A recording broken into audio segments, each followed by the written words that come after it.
Visão espírita nas distonias mentais. Jorge André. Prefácio. De há muito vínhamos pensando em escrever sobre as distonias mentais e o seu relacionamento com o espiritismo. Será compreensível a dificuldade de abordagem da temática em totalidade.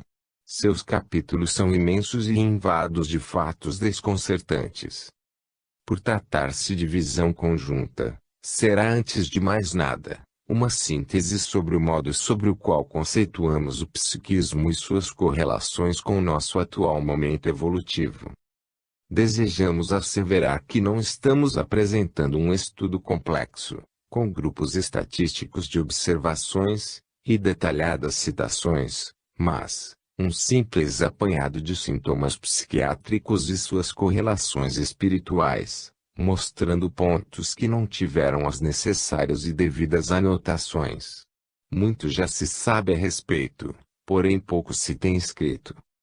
O livro não se destina especificamente aos psicólogos e psiquiatras, em trato diário como a doutrina espírita já possuidores de avançados conhecimentos, mas para os de atividades outras interessados nos assuntos psicopatológicos e suas correlações espirituais.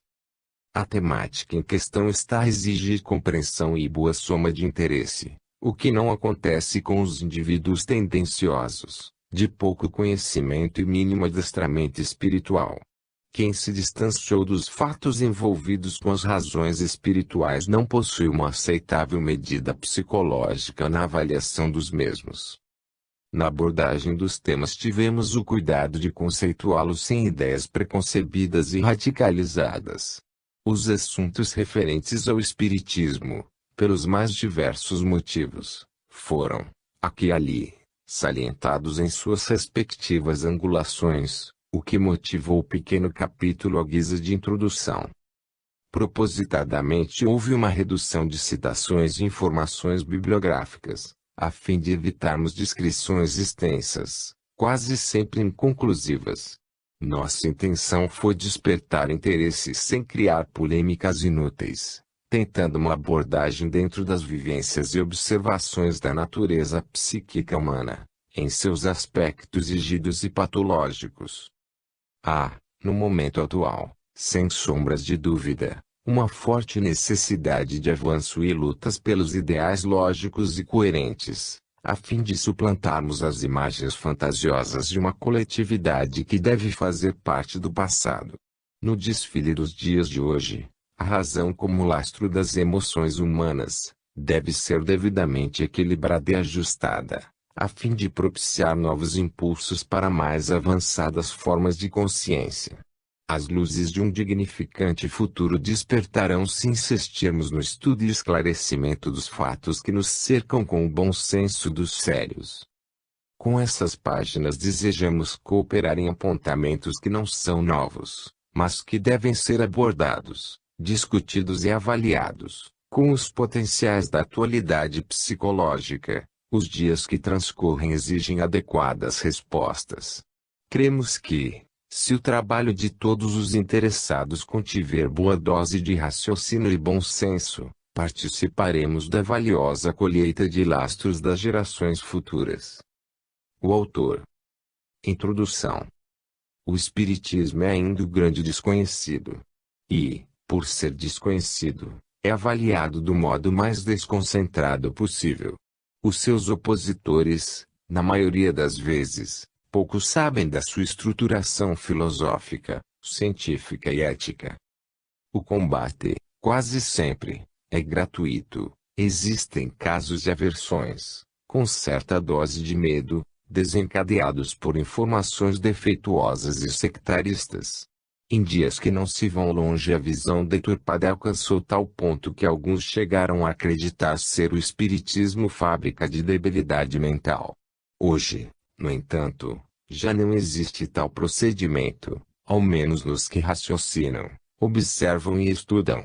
Os hospitais espíritas em suas estatísticas têm mostrado posições animadoras com os doentes mentais pela utilização de terapêutica eclética e os novos métodos alternativos, sem descaso com o que já foi conquistado pela ciência. Espiritismo é a doutrina dos novos tempos, com a mais perfeita estruturação psicológica que se tem conhecimento. Representa uma verdadeira revolução para as ideias universalistas.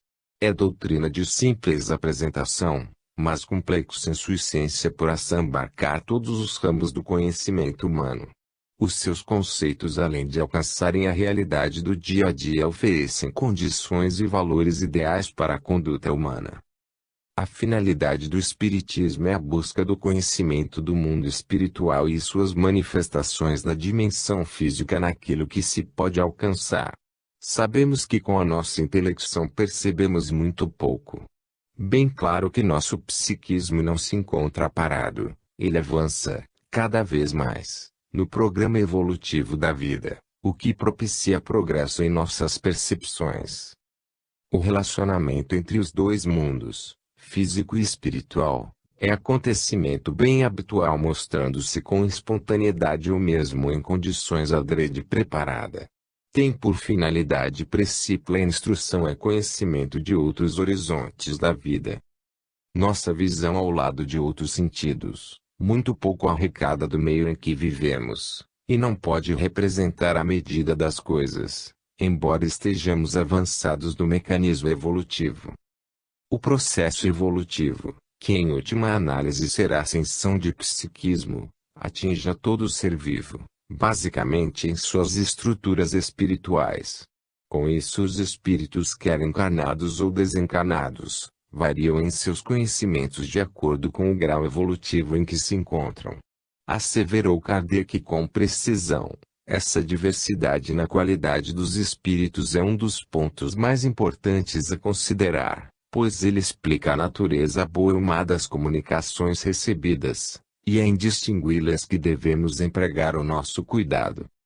A soma imensa dos fatos corretos atados ao intercâmbio mediúnico nos fala de um modo inconcurso e cabal da imortalidade. Fatos que tais, jamais devem ser encarados como sobrenaturais, são fatos naturais que obedecem às apropriadas leis das relações do mundo visível com o mundo chamado invisível. Em tempos outros foram considerados sobrenaturais, pela ignorância e pelo fanatismo.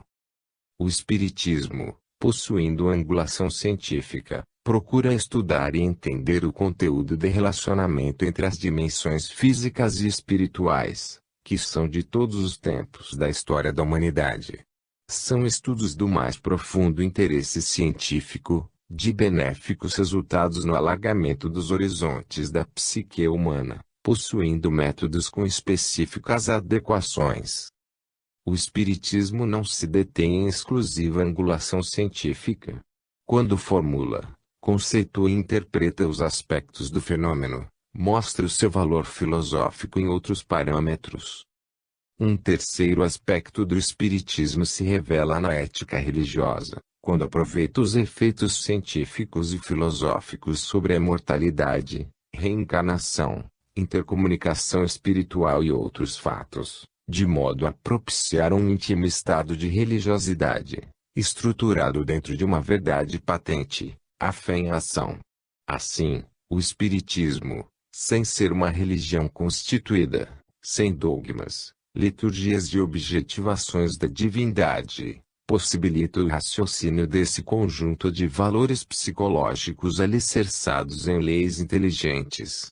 Com isso avançam as relações humanas para com a divindade, fazendo integração em parâmetro moral, onde o sentido religioso será sua efetiva expressão. Todo esse bloco de ideias espiritistas desemboca no estuário da imortalidade, cujos sustentáculos se encontram no mecanismo evolutivo. Para que o processo de imortalidade se afirme, haverá necessidades de períodos de renovação, a fim de existir perpetuidade no influxo da vida. As renovações se dariam sem modificações da essência do processo, com aquisições e as constantes ampliações que as experiências através delas podem propiciar. As renovações se expressarão diante da lógica dos fatos, perante as etapas de morte e renascimento na matéria, isto é, diante do processo reencarnatório e desencarnatório. Em face de tal procedimento, A essência espiritual continuará sempre a mesma, embora crescendo em aquisição, mediante o rosário reencarnatório. Lógico que no processo reencarnatório estaria a chave mestra explicativa do infinito impulso da vida. Reencarnação que se passará em todos os níveis, adaptada às diversas categorias fenomênicas. Em cada grau da vida existirá o seu próprio tipo de renovação. Onde se manifeste a vida, aí existirá a imortalidade, o campo energético imortal afirmando-se diante do processo renovatório da reencarnação. Alhures assim nos expressamos, a ideia palingenética, reencarnatória, que atravessou a humanidade com todos os matizes das respectivas épocas, nos dias de hoje desloca-se francamente da filosofia em busca dos capítulos da biologia. Acreditamos mesmo que esse será o caminho, pela necessidade lógica de explicar hoje muitos fenômenos da vida. É claro que essas ideias que se assentaram nas judiciosas pesquisas e experimentos de Crookes, Mayer, Odgson, Geley, Schrenck-Notzing, Delany, Flammarion, Osti, Bosano e muitos outros.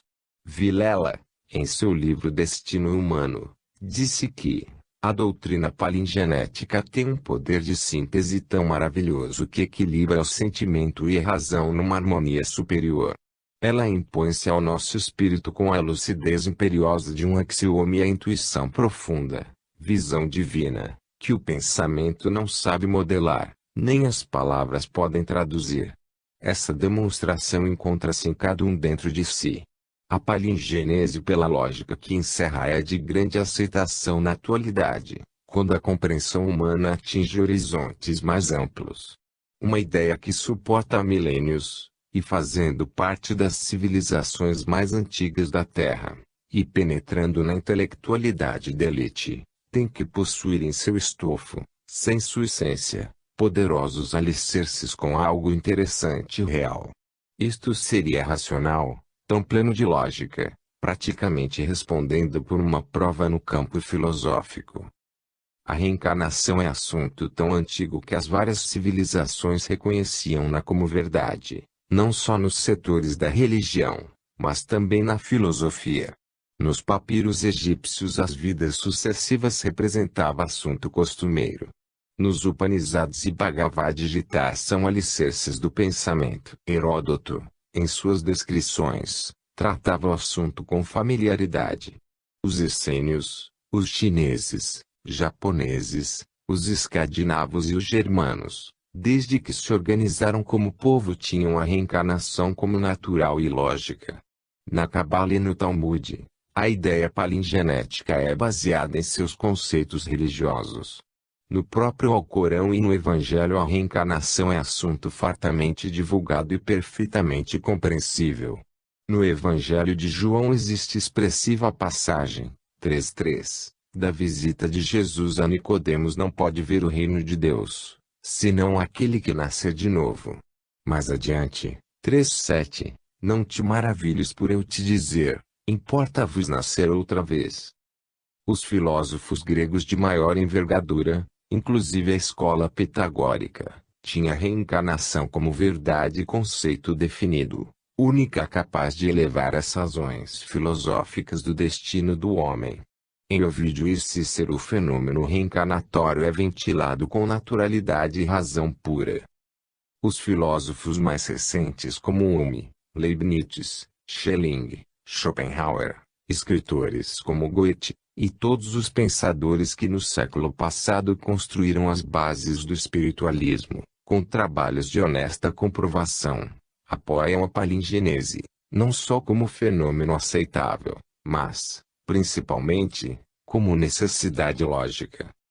O fenômeno reencarnatório oferece condições que traduzem a evolução como infinita, sem privilégios, de conquista lenta e harmoniosa, sendo a dádiva de todos pelas aquisições adquiridas através do S-tempos.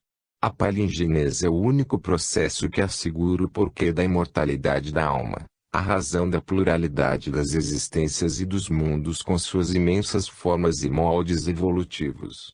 Com isso, em nosso planeta alcança a todos os reinos da natureza com as nuances que lhes são próprias.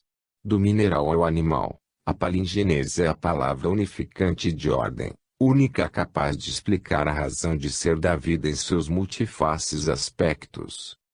Somente a reencarnação poderia explicar o desequilíbrio e as divergências das condições dos nascimentos, com todas as sequências dos fatos sociais que se impõem.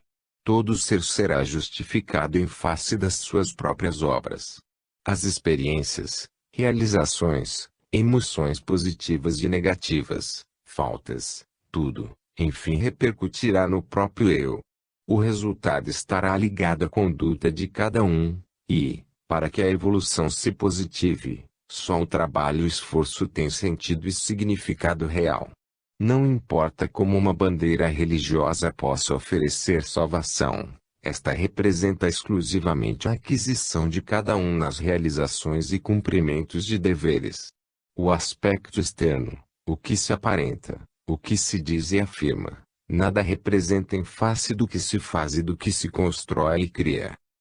As desigualdades dos seres só poderá ser explicada como escala evolutiva, e todos, sem privilégios nem exceções, passarão pelos mesmos roteiros de oportunidades, não importando a época, porquanto a eternidade não poderá ser medida nem avaliada com a nossa mente finita, só haverá sentido nas obras criadas e realizadas. Quem nada fez, ou trabalhou com potências negativas, continuará rastejando, aguardando as realizações e suplantações de todas as condições do plano onde se encontra. A evolução de cada ser, em busca de um ideal, só poderá existir com a divergência de degraus evolutivos. Os que ensinam e administram encontram-se ao lado dos que aprendem. Estes, por sua vez, serão os orientadores do porvir. Fator de discussão e muita incompreensão e o esquecimento das vidas passadas. O esquecimento pregresso do encarnado, este bem maior da vida, seria um véu equilibrante, evitando as naturais desarmonias se participássemos das outras vivências passadas. Nossa atual cerebração não suportaria tamanha carga de emoções, impediriam novas construções psicológicas. Isto porque no estágio evolutivo inferior em que nos encontramos ainda, este proceder é praticamente um bem, uma proteção, pela nossa capacidade de avaliação dos horizontes e alcances da vida. Todas as atividades têm consequências, e os esquecimentos temporários determinados pelas vivências nas personalidades, longe de serem interpretados como fator negativo, reforçam e sustentam a moral palingenética. Vem corroborar, no caráter moral da questão, as divergências das aptidões humanas, onde anotamos casos de gênios precoces, cuja única explicação seria a continuação de condições adquiridas em etapas anteriores, jamais como resultado direto da herança cromossômica. Se a herança fosse exclusivamente resultado do jogo cromossomial paterno e materno, os gênios, os grandes dotados de aptidões, seriam aqueles que apresentariam um sentido prolífico maior. No caso, a natureza possuiria o esquema de suas defesas, os mecanismos para que a evolução se afirmasse, cada vez mais, protegendo o que fosse melhor. Assim, os inteligentes, os artistas, os mais capacitados seriam os vanguardeiros da procriação, o que realmente não acontece. Os mais prolíficos são os menos dotados. Isso seria contrário ao sapiente conhecido poder de aproveitamento da evolução. Ainda nessas mesmas ideias, os jovens são os que possuem melhores condições procriativas em comparação com os mais velhos. Entretanto, os mais velhos apresentam melhores aptidões, até mesmo em doses superlativa em comparação com os jovens. A evolução terá que se valer e aproveitar de outros mecanismos, outros caminhos seguros, a fim de conservar seus valores. A chave explicativa estaria na reencarnação, onde não haverá perda, por menor que seja no processamento da herança. Mozart aos 4 anos, executa as sonatas e aos 11 torna-se compositor. Miguel Ângelo, aos 8 anos, Foi dado como completo na arte da pintura pelo seu mestre. Pascoal, aos 13 anos, já era conhecido matemático e geômetra. Victor Hugo revelou-se literalmente, aos 13 anos. Liszt, menino ainda, já era conhecido como grande intérprete de música. Aos 14 anos já havia produzido uma pequena ópera. Hermógenes aos 15 anos ensina retórica a Marco Aurélio. Leibniz, aos 8 anos conhecia latim sem mestre, e usa aos 12 grego. Gauss resolvia, aos 3 anos alguns problemas de matemática. Giotto, criança ainda traçava esboços plano arte e beleza, e Rembrandt era pintor antes de aprender a ler. Aos 10 anos, Pic de la Mirandola era respeitado pelos conhecimentos que possuía do latim, grego, hebraico e árabe. Trombete, que conhecia perto de 300 línguas entre dialetos e idiomas, aos 12 manuseava com facilidade o alemão, francês, latim, grego e hebraico. Van Dyck Ficori, falecido aos 11 anos, deixou 350 quadros dignos de apreciação artista. O talento musical de Beethoven fora reconhecido aos 10 anos. Pepito de Ariola, aos 4 anos, tocava áreas com maestria e foi objeto de estudo pelo professor Richet. A prova científica e o marco que não podemos prescindir jamais, porque a reencarnação explica todas as dúvidas biológicas e, mais do que isto, amplia os conceitos e dá um sentido harmonioso às questões científicas. Dizia Gelei que a palingenese é provavelmente um fenômeno verdadeiro. 1. Está de acordo com todos os nossos conhecimentos científicos atuais e sem contradizer nenhum deles. 2. Dá a chave de uma variedade imensa de enigmas psicológicos. 3. Está apoiada em demonstração positiva. Se colocarmos o fenômeno palingenético no mecanismo evolutivo, a vida passa a nos dar um sentido de grandeza e finalidade. A aquisição do espírito humano deve representar a elaboração de milhões de milênios em experiências variadas e desconhecidas, não ficando fora do quadro as vivências nos minerais, vegetais e animais. O homem e seu cérebro atual não representam o remate da evolução, mas um estado intermediário entre o passado, carregando recordações animais, e o futuro, rico de promessas mais altas. Tal é o destino humano, Leconte de Nuit. A prova científico-experimental da reencarnação, a de maior importância, teria um duplo aspecto. O primeiro ligado à fenomenologia mediúnica com todas as suas nuances, cujos relatos e estudos os psicologistas e biologistas não têm o direito de desconhecer. Hoje os fatos mediúnicos estão sendo revisados e mais bem adaptados aos conhecimentos odiernos em virtude, principalmente, da queda que os audaciosos postulado-materialistas têm sofrido com a apresentação da matéria como energia concentrada. Os fatos e manifestações mediúnicas estão fartamente registrados na história dos povos que constituíram as civilizações. Em nossa época da história contemporânea, Allan Kardec, o sistematizador em cuidadosos estudos, oferece à humanidade o significado integral da mediunidade.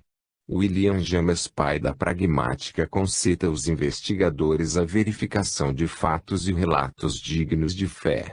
O professor Oshorowicz, da Universidade de Lamberg, rendeu-se diante dos estudos e experiências sobre materializações realizados por William Crookes, os quais combatia fervorosamente.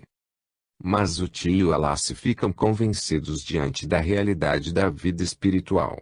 César Lombroso aceita a imortalidade, com a palingenese, após longas e minuciosas experiências. O segundo aspecto da prova experimental foi-nos dado com o valioso auxílio da hipnose, no campo ainda pouco explorado das regressões de memória, porém consolidada e detalhadas experiências de vários pesquisadores. A regressão de memória, utilizada com valor científico pela hipnose, foi consequência das observações de pacientes que reviviam espontaneamente cenas e quadros pretéritos devidamente comprovados, fenômeno este denominado por Peters de equimnésia. Com esse acervo de fatos, nasce a pesquisa da regressão de memória, atingindo etapas palingenéticas pretéritas, com auxílio da hipnose, cabendo como citação primeira as experiências de Fernando Collavida, em 1887. Flournoy, professor de psicologia em Genebra, deu interessantes contribuições aos estudos em apreço. Charles Lancelin, Cornelier e Leon Denis comprovaram os fatos e ampliaram as pesquisas a respeito. Pierre Janet estuda a fenomenologia e refere fatos de interesse, embora combatendo-os. Albert de Rochas, fazendo experiências sobre as exteriorizações da motricidade e da sensibilidade, penetrou o terreno das regressões de memória, onde catalogou, de 1892 a 1910, 19 casos. O problema da regressão de memória, perfeitamente comprovado, não está indene de dificuldades nem erros de interpretação, onde certos e determinados pacientes, possuidores de qualidades mediúnicas, podem absorver pensamentos de outras pessoas presentes, ou ressuscitar cenas e quadros, se condições de psicometria forem evidentes.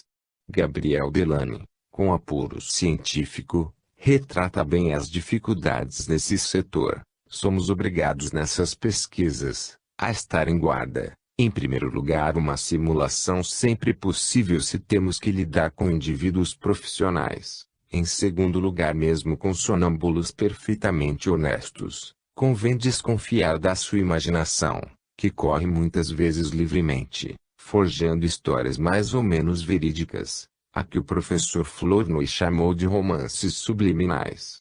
Essa espécie de personificação de indivíduos imaginários foi frequentemente produzida, entre outros, pelo professor Richet, que a designou com o nome de objetivação de tipos. Apesar disso, não podemos deixar de reconhecer o valor científico e experimental de casos que traduzem perfeitamente essas ideias. Nesse grupo podemos incluir os experimentos de Flournoy com a médium Helena Smith, que forneceu provas inconcursas da reencarnação, trabalhos de Rossel Davis, o caso de Laura Rainal relatado pelo Dr. Gaston D'Urville, de Catherine Bates e das senhoras Papleton, citados, ao lado de muitos outros, por Leon Denis. Autores modernos estão fazendo renascer o método com bons critérios psicológicos. Netterton, nos Estados Unidos, possui um bom cabedal neste sentido. No Brasil, muitos psicólogos e médicos estão trabalhando com o processo regressivo, e já com expressivos resultados no campo terapêutico, porquanto o processo propicia uma verdadeira catarse. Salientamos em São Paulo, os trabalhos da Dra. Maria Júlia Pérez, e, na Bahia, as pesquisas cuidadosas da doutora Ruth Brasil Mesquita. Pelo visto, o processo reencarnatório encontra amparo em muitos alicerces, o científico, filosófico e ético. Nas oscilações do processo de renovação, isto é, no dinamismo reencarnatório e desencarnatório estaria a grande lei reguladora e equilibradora da vida, a lei de ação-reação. A vida necessita de lastros, de experiências, de aquisições que os fatores do meio podem oferecer. Absorvemos experiência de toda a ordem, de acordo com a sintonia que manifestamos, positivas ou negativas. Assim a zona ou campo espiritual poderá estar envolvidos nas malhas de fatos gratificantes e construtivos, ou de fatos reconhecidamente depreciativos. A lei reguladora, lei de ação-reação, será precisa nas consequências como resultado do impulso de nossas atitudes. André Luiz, autor do livro Evolução em Dois Mundos, apresenta referência digna de nota, inquistações de energias profundas, no imo de nossa alma, expressando as chamadas dívidas kármicas por se filiarem a causas infelizes que nós mesmo plasmamos na senda do nosso destino, são perfeitamente transferíveis de uma vida para outra. Isso porque se nos comprometemos diante da lei divina em qualquer idade de nossa vida responsável, é lógico que venhamos a registrar as nossas obrigações em qualquer tempo, dentro das mesmas circunstâncias nos quais patrocinamos a ofensa em prejuízo dos outros. A cada ação, seja de que natureza for, existirá sempre a proporcional reação-resposta com toda a gama de fatores subordinados